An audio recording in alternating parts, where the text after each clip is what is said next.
আসসালামু আলাইকুম। আমি বাংলাদেশি ব্লগারের আরেকটি নতুন ব্লগে আপনাদের সবাইকে স্বাগত জানাই।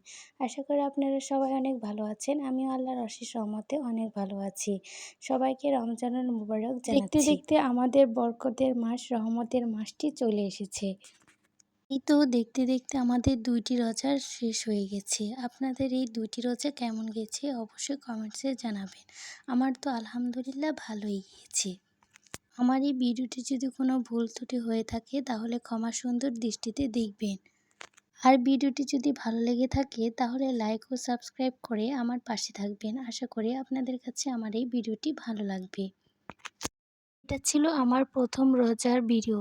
আমি প্রথম দিন দিতে পারিনি, আমি তখন একটু অসুস্থ ছিলাম। এখন ভাবলাম যে ভিডিওটি আপনাদের সাথে একটু শেয়ার করি। প্রথম দিন আব্বু আমাদের জন্য গরুর মাংস নিয়ে এসেছিল, আর আম্মু সেই গরুর মাংসগুলোই রান্না করছিল। গরুর মাংসগুলো খেতে কিন্তু অনেক মজার ছিল। আপনাদের সাথে আমার আম্মুর হাতের এই গরুর মাংসের রান্নার প্রসেসিংটা একটু দেখাচ্ছিলাম।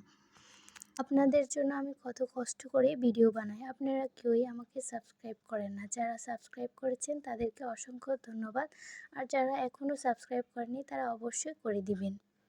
এরপর দেখতে দেখতে এদিকে মাংসগুলো কিন্তু রান্না করা প্রায় হয়ে এসেছে।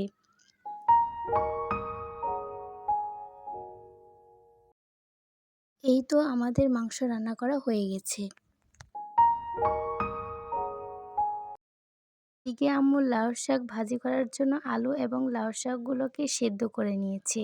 সেদ্ধ করা হয়ে গেলে লাউ শাকগুলো থেকে পানিগুলো সরিয়ে নিয়ে লাউ শাকগুলো ভাজি করে নিয়েছে।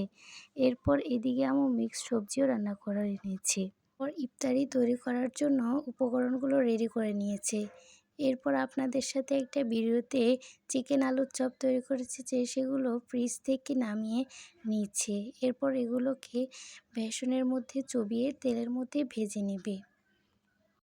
এই তো আমাদের চিকেন আলুর চপগুলো কিন্তু ভেজে নেওয়া হয়ে গেছে। এরপর পেঁয়াজ ও বেগুনি সবগুলোই একে একে ভেজে নিচ্ছে। এরপর আমি শরবত বানানোর জন্য শরবতের গুঁড়োগুলোকে ঢেলে নিচ্ছিলাম। এরপর আমাদের দোকানে ইফতারি পাঠানোর জন্য ইফতারিগুলোকে রেডি করে সাজিয়ে নিচ্ছি।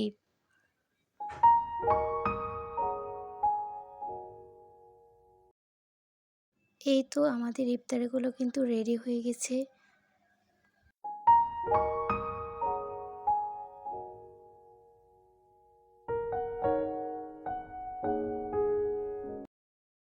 এরপর আমি সালাদ আদায় করে নিয়ে রাতের খাবারটি সেরে নিচ্ছি।